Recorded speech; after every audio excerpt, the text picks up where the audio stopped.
तो जय हिंद दोस्तों, स्वागत है आपके अपने YouTube चैनल एग्जाम की तैयारी पे। तो यदि आप भी महिला आर्मी भर्ती की तैयारी करती हैं तो आप एकदम सही जगह आई हैं और इस YouTube चैनल को अभी अभी सब्सक्राइब कर लें। ठीक है, तो आज हम आपके लेके आए हैं दोस्तों अति महत्वपूर्ण क्वेश्चन पेपर। ठीक है, तो यदि आप इस क्वेश्चन पेपर को सॉल्व करती हैं तो आपको पता लग जाएगा कि आप कितने नंबर का सही कर पाती हैं और कितने नंबर का गलत कर पाती हैं।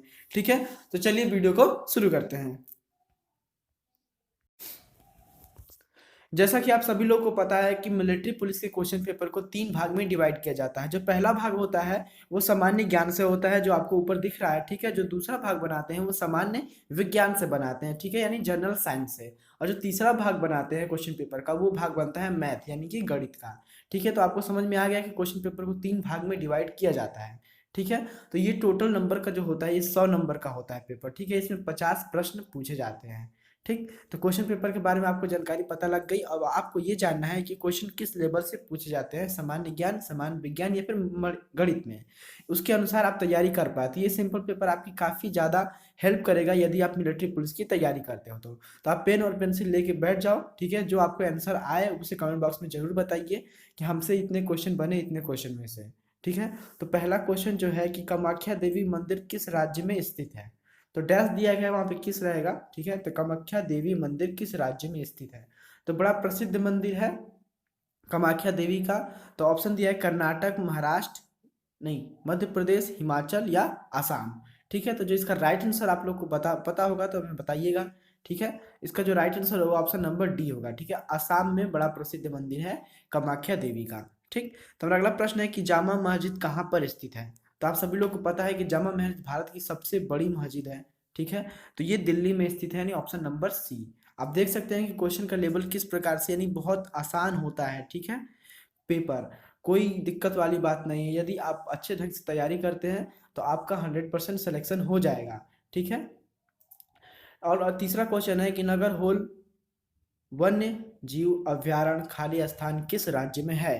तो ये थोड़ा टफ क्वेश्चन है। ठीक है, तो इसका जो राइट आंसर हम आपको बताते हैं, आंसर होगा ऑप्शन नंबर ए।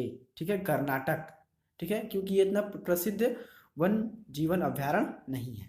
ठीक है, तो याद रखिएगा नगर होल वन जीवन अभ्यारण्य कर्नाटक में स्थित है, क्योंकि सैंपल पेपर में पूछा गया है तो आपके आने वाले एग्जाम में भी पूछा जा सकता है। ठीक है, तो अगला क्वेश्चन है कि विंग्स ऑफ फायर नामक पुस्तक किसने लिखी है। तो 4 ऑप्शन दिए गए आपको कि विंग्स ऑफ फायर यानी कि आग के पंख नामक पुस्तक किसने लिखी है। विक्रम सेठ, एपीजे अब्दुल कलाम, बीके नेहरा या इनमें से कोई नहीं।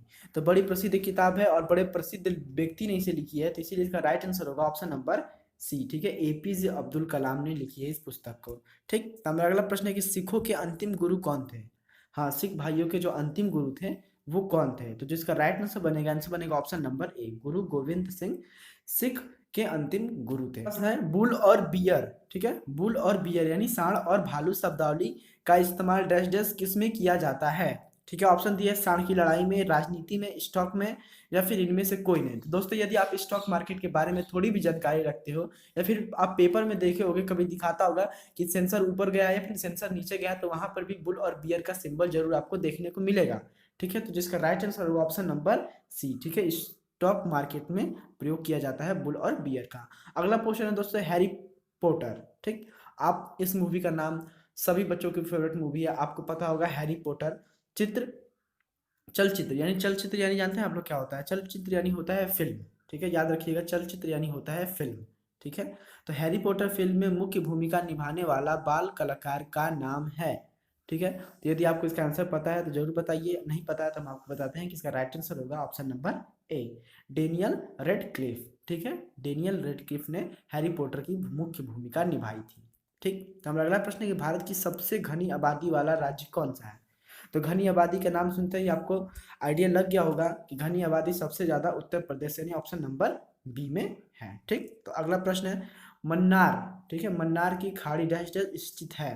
तो मन्नार की खाड़ी कहाँ स्थित है, यदि आपको पता है तो जरूर बताइए।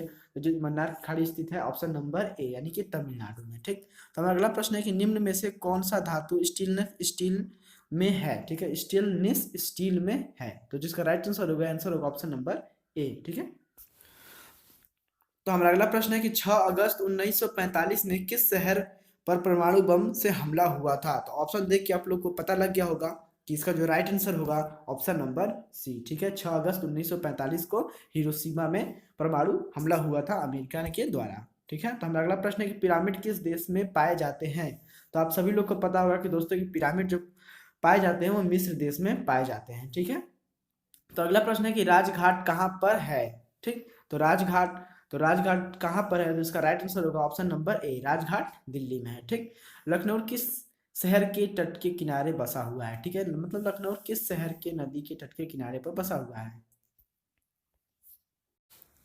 तो हमारा अगला प्रश्न है कि लखनऊ शहर किस नदी के तट पर बसा हुआ है। ठीक है, तो राइट आंसर होगा ऑप्शन नंबर ए, गंगा नदी के तट पे बसा हुआ है। ठीक, तो हमारा अगला प्रश्न है कि भारत के प्रथम उपराष्ट्रपति कौन थे। ठीक है, तो 4 ऑप्शन दिए गए आपको, इन चारों में से एक राइट आंसर है, तो आप इसका जवाब हमें खुद स्वयं देंगे। ठीक है, कि भारत के पहले उपराष्ट्रपति कौन थे। ठीक है, तो हमारा अगला भाग जो आप जानते हैं कि अगला भाग हमारे से सामान्य विज्ञान से पूछा जाता है, तो वो नेक्स्ट भाग आ गया है सामान्य विज्ञान का। ठीक, तो आप जाने हैं कि सामान्य विज्ञान में किस प्रकार के क्वेश्चन पूछे जाते हैं। सामान्य विज्ञान में जनरली फिजिक्स, ठीक है, फिजिक्स केमिस्ट्री प्लस बायोलॉजी के क्वेश्चंस पूछे जाते हैं सामान्य विज्ञान में, और ये नॉर्मल क्वेश्चन होते हैं, तो डरने की कोई बात नहीं है। आपको थोड़ी मोड़ी भी फिजिक्स केमिस्ट्री बायोलॉजी की नॉलेज है तो आपका सिलेक्शन कहीं नहीं जा रहा, आपका हो जाएगा। ठीक है, तो अगला प्रश्न है कि कार्य की इकाई क्या होता है। ठीक है, कार्य की इकाई क्या होता है, जूल, डाइन, फुट, पाउंड या फिर न्यूटन।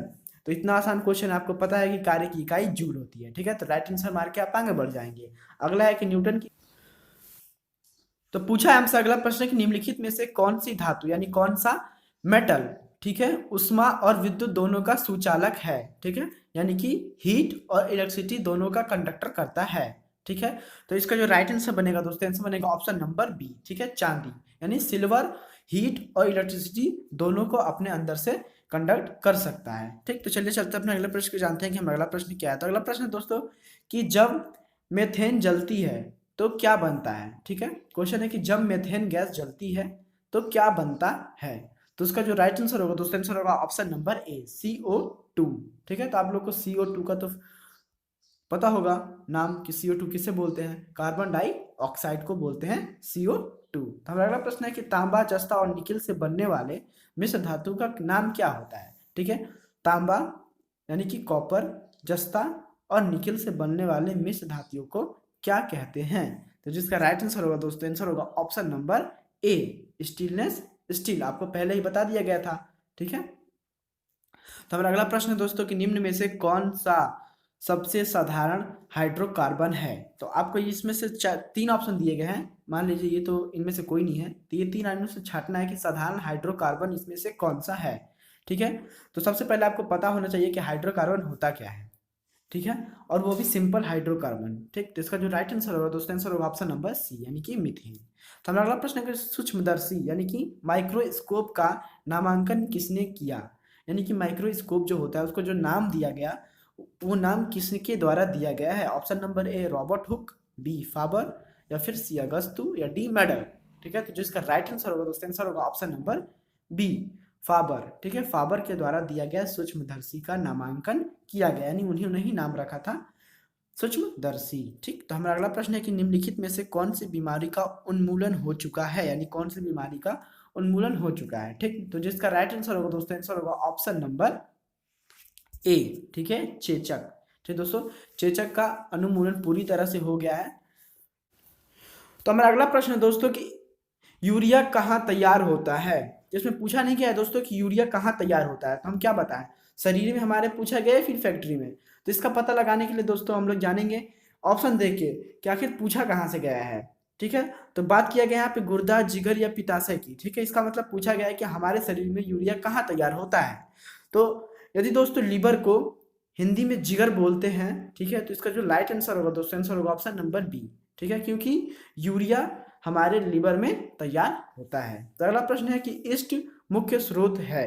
ठीक है, ईस्ट का मुख्य स्रोत कौन सा है, विटामिन ए, विटामिन सी या फिर विटामिन डी या फिर टाइमोफोन। तो जिसका राइट आंसर होगा दोस्तों, आंसर होगा ऑप्शन नंबर सी। ठीक, तो चलिए चलते हैं अपने अगले प्रश्न को जानते हैं कि हमारा अगला प्रश्न क्या है। अगला प्रश्न है कि बच्चों को पोलियो ड्रॉप किस आयु तक दिया जाता है।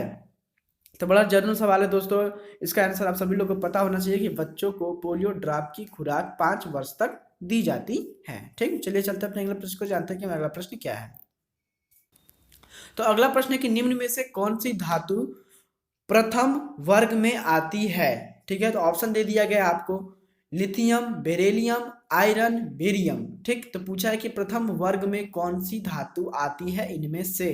ठीक है, तो जो इसका राइट आंसर बनेगा ऑप्शन नंबर ए, यानी कि लिथियम आती है। ठीक है, लिथियम आती है पहले वर्ग में। ठीक, तो अगला क्वेश्चन हमारा कि इलेक्ट्रॉन का अवशेष क्या है। ठीक है, तो आप सभी लोग को पता होगा कि इलेक्ट्रॉन का जो अवशेष होता है वो होता है 1.6 इंटू 10⁻⁹ कूलाम्ब। ठीक है, तो आप राइट आंसर बी मार के आगे बढ़ जाएंगे। ठीक है, तो अगला प्रश्न कि निम्न में से कौन सा रसायन पौधों से प्राप्त होता है। ठीक है, तो इसमें से कौन सा रसायन है जो पौधों से प्राप्त होता है। तो ऑप्शन आप पढ़ लीजिए, lactic acid, citric acid, formic acid या फिर यूरिक एसिड।